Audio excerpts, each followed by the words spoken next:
दोस्तों आज की मूवी जरा हटके होने वाली है क्योंकि इस मूवी में जादू है, जल परी है, बोलने वाला क्रैप है और ऑक्टोपस जैसा विलन है। ये मूवी लोगों के सपने की दुनिया में ले जाती है और उनके फैंटेसी और डिजायर पर बेस्ड है। तो मूवी की शुरुआत होती है और हम एक शिप को देखते हैं जो तूफानी समुद्र में लहरों के बीच झूम रही होती है और उस जहाज के नाविक उससे बचने की कोशिश कर रहे थे। इस शिप में आइसलैंड का राजकुमार भी होता है जिसका नाम एरिक है और अपने डॉग को बहुत प्यार करता है। एरिक को शुरू से ही राजमहल की चार दीवारी में रहना पसंद नहीं है और वो तो बस नई नई जगह घूमना चाहता है, नई नई चीजें देखना चाहता है और हमेशा से राज्य से दूर भागता जाता है।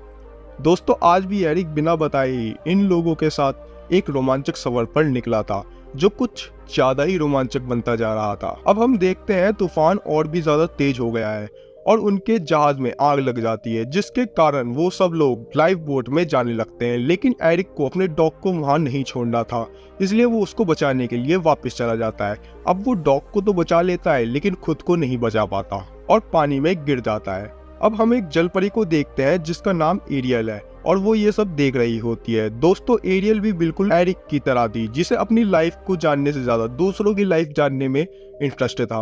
वो भी अपने घर वालों की कोई बात नहीं मानती थी और वो एरियल भी कोई ऐसी वैसी जलपरी नहीं थी, समुद्र के राजा की राजकुमारी थी जिसके पापा ने अपनी सारी बेटियों को इंसानों से दूर रहने के लिए कहा था।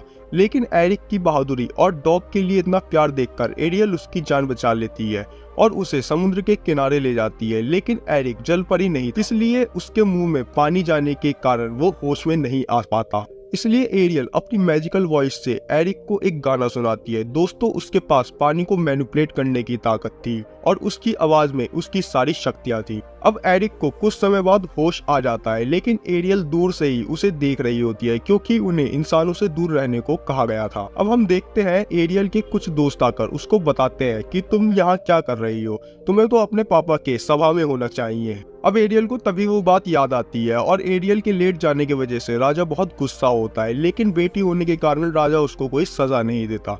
अब हम यहाँ देखते हैं एरिक को जो सही हो जाता है लेकिन वो उस लड़की को ढूंढना चाहता था जिसने उसकी जान बचाई थी ताकि वो उसका शुक्रिया कर सके और उसको पुरस्कार दे सके। दोस्तों भले ही एरिक बेहोश था लेकिन उसको अब भी जलपरी की आवाज याद थी और आवाज के कारण ही उसको पता था कि वो एक लड़की है। इसलिए एरिक पूरे राज्य में उस लड़की को ढूंढवाने के लिए अपने सैनिकों को लगा देता है लेकिन वो उसे कहीं नहीं मिलती और मिलेगी भी कैसे क्योंकि एरियल तो विशाल समुद्र में रहती है। अब हम देखते हैं कि एरियल उसी बर्बाद हुए जहाज के मलबे में जाती है क्योंकि उसे इंसानों के बारे में जानने की रुचि थी। वो शिप में बहुत सारे सामान देखती है जो इंसानों ने बनाई थी जिसे वो पहली बार देख रही थी। दोस्तों उसकी माँ को इंसानों ने ही मारा था जिसके वजह से उसके पापा इंसानों से नफरत करते थे और वो नहीं चाहते थे कि उनकी कोई भी लड़की किसी इंसानों से बात करे। इसी कारण एरियल अपने पापा को एरिक के बारे में कुछ नहीं बताती। लेकिन एरियल को भी कहीं ना कहीं एरिक पसंद आ चुका था और वो हर समय एरिक के बारे में ही सोचे जा रही थी। अब हम यहाँ एरिक को देखते हैं जो समुद्र किनारे पर हमेशा उसी लड़की को याद करता रहता था जिसने उसकी जान बचाई थी। दोस्तों यहाँ एरिक समझ गया था कि कोई जलपरी हो सकती है जिसने उसकी जान बचाई हो क्योंकि बीच समुद्र में कोई इंसान कैसे आ सकता है, लेकिन लोग उसको पागल समझेंगे अगर उसने ये बात किसी को भी बताई। इसी कारण वो ये बात किसी को भी नहीं बताता और उसी लड़की के बारे में सोचता रहता है। लेकिन दोस्तों खुद सोचो एक इंसान और जलपरी का संगम कैसे हो सकता है। अब हम एरियल को देखते हैं जो अपने पापा के पास जाती है और उनको एरिक के बारे में सब बता देती है कि मैं एरिक को पसंद करने लगी हूँ और जरूरी नहीं है कि हर इंसान गलत हो, कुछ इंसान अच्छे भी होते हैं। शायद वो आप ही लोगों की बात कर रही थी। दोस्तों अब हम उसके पापा को देखते हैं जिसे अपनी लड़की का इंसानों के प्रति प्रेम देखकर गुस्सा आ जाता है और वो अपनी बेटी को घर में बंद कर देते हैं ताकि वो अब इसके बारे में सब भूल जाए और ये बात यहीं खत्म हो जाए। उसके पापा के ऐसे करने का कारण उसकी अपनी बेटी की परवाह थी लेकिन एरियल जो एरिक को बहुत चाहने लगी थी अपने आप को रोक नहीं पाती। अब हम यहाँ कहानी की विलन ऑक्टोपस को देखते हैं जिसके जासूस ये सब देख रहे थे और उसको आकर सब बता देते हैं। उस ऑक्टोपस को पूरे समुद्र पे राज करना था जिसके लिए उसे एरियल का जादुई मोती और उसके पापा का ट्राइडेंट चाहिए था जिसके बाद वो बहुत शक्तिशाली हो जाती और पूरे समुद्र पर राज कर सकती थी। अब हम देखते हैं कि वही ऑक्टोपस अपने एक जासूस को बेचकर एरियल को अपने पास बुलाती है और उसको उसकी मदद करने के लिए कहती है कि मैं तुम्हें इंसान बना सकती हूँ लेकिन तुम्हें मुझे अपनी जादुई मोती देना पड़ेगा जिससे उसकी मधुर आवाज हमेशा हमेशा के लिए चली जाएगी। और उसने ये भी बोला कि तुम्हारी याददाश्त भी चली जाएगी, जिस पर एरियल मना कर देती है। तो ऑक्टोपस उसको बोलती है कि यानी तुम अपने प्यार पर भरोसा नहीं करती, क्योंकि अगर तुम किसी को प्यार करती हो तो तुम्हें अपनी याददाश्त जाने के बाद भी वो व्यक्ति याद रहता है। जिस पर एरियल सोचती है कि मैं तो एरिक को सच्चा प्यार करती हूँ, और अगर मेरा प्यार सच्चा है तो एरिक मुझे याद रहेगा।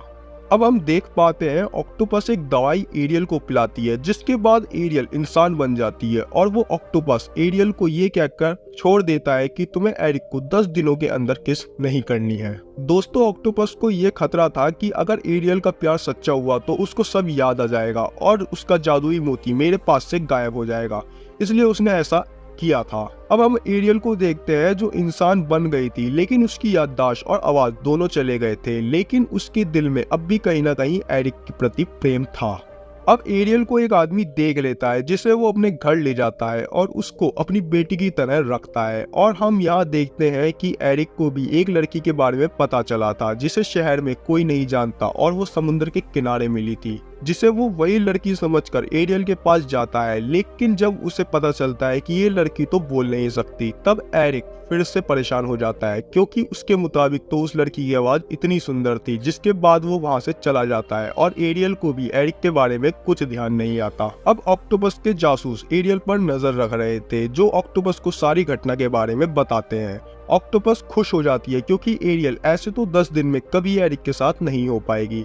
अब हम एरियल के पुराने दोस्तों को देखते हैं, जिन्हें इस सब का पता चल जाता है, और वो किसी से पता करते हैं कि इसका क्या उपाय है, जिससे उनको पता चलता है कि एरियल को अपनी याददाश्त वापस लाने के लिए एरिक को किस करना पड़ेगा, जिसे वो एरियल को बताने की कोशिश करते हैं। लेकिन एरियल को उनकी भाषा समझ में नहीं आती, क्योंकि अब वो इंसान बन चुकी थी। लेकिन उसके दोस्त पूरी मेहनत करते हैं कि एरियल किसी भी तरह एरिक को किस कर ले और उसकी शक्तियां उसके पास वापस आ जाए। लेकिन ये सब बहुत मुश्किल होता जा रहा था, लेकिन फिर भी किसी तरह उसके दोस्त एरिक और एरियल की दोस्ती करा देते हैं।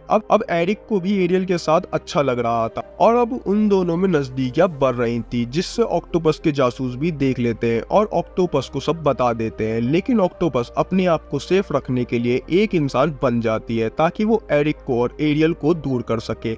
अब हम देखते हैं कि ऑक्टोपस एक बहुत सुंदर लड़की का भेष धारण कर लेती है, और एरियल की आवाज भी उसी के पास थी, जिसके वजह से एरिक की माँ अपने बेटे के लिए इतनी सुंदर और मधुर आवाज वाली लड़की को अपनी बहू बनाने के लिए फैसला कर लेती है। और अब एरियल एरिक से धीरे धीरे दूर होने लगती है, या ये कहो एरिक एरियल को फ्रेंड जोन कर देता है, जिसकी वजह से एरियल को बहुत बुरा लगता है, लेकिन वो कुछ नहीं कर पाती। अब हम देख पाते हैं कि एरियल के दोस्त उन दोनों की शादी तोड़ने की कोशिश कर रहे होते हैं, लेकिन वो देखते हैं कि ये लड़की तो ऑक्टोपस है। जिसके बाद वो एरियल को बताने की कोशिश करते हैं, लेकिन एरियल को कुछ समझ नहीं आता। लेकिन कहते हैं ना दोस्तों, सिर्फ सुंदरता ही सब कुछ नहीं होती, और एरिक को भी ये समझ में आ रहा होता है कि वो एरियल को पसंद करने लगा है। भले ही वो बोल नहीं सकती, भले ही उसका IQ लेवल कम है, लेकिन मुझे उसके साथ रहना अच्छा लगता है। अब हमें सेरेमनी वाला दिन दिखाया जाता है, जहां आज एरिक और ऑक्टोपस की शादी होने वाली थी, लेकिन एरियल ऐसा नहीं होने देना चाहती थी, इसलिए वो शादी के बीच में उस ऑक्टोपस को मारने के लिए आ जाती है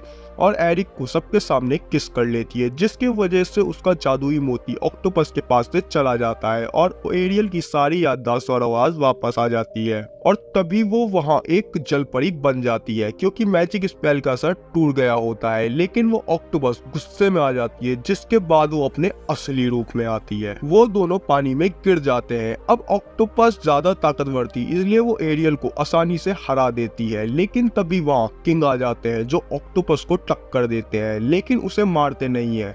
दोस्तों, हमें यहाँ पता चलता है कि ऑक्टोपस किंग की ही सिस्टर है, इसी कारण वो ऑक्टोपस को नहीं मारती, और ऑक्टोपस इमोशनल करके राजा का ट्राइडेंट भी ले लेती है, जिसके बाद ऑक्टोपस बहुत ज्यादा ताकतवर बन जाती है और उसका साइज बहुत ज्यादा बढ़ जाता है। लेकिन तभी वहाँ एरिक आ जाता है और एरियल की मदद करता है, लेकिन उनकी फाइट बहुत लंबी चलती है। लेकिन किसी तरह वो ऑक्टोपस को मार देते हैं, जिसके बाद वो ट्राइडेंट से अपने पापा को जिंदा कर देती है और माफी मांगकर फिर से सब अपनी लाइफ लाइफ में वापस चले जाते हैं। लेकिन उसके पापा ट्राइडेंट का यूज करके एरियल को भी इंसान बना देते हैं और साथ ही उसकी कोई भी शक्ति नहीं जाती, जिसके बाद एरिक और एरियल दोनों एक साथ रहने लगते हैं और इसी हैप्पी एंडिंग के साथ ये मूवी यहीं खत्म होती है। दोस्तों, इस मूवी में सबसे ज्यादा साथ दोस्तों ने ही निभाया, तो अब आप भी अच्छे दोस्त की तरह चैनल को सब्सक्राइब कर दो, नहीं तो लाइक स्पेल मार दो। धन्यवाद।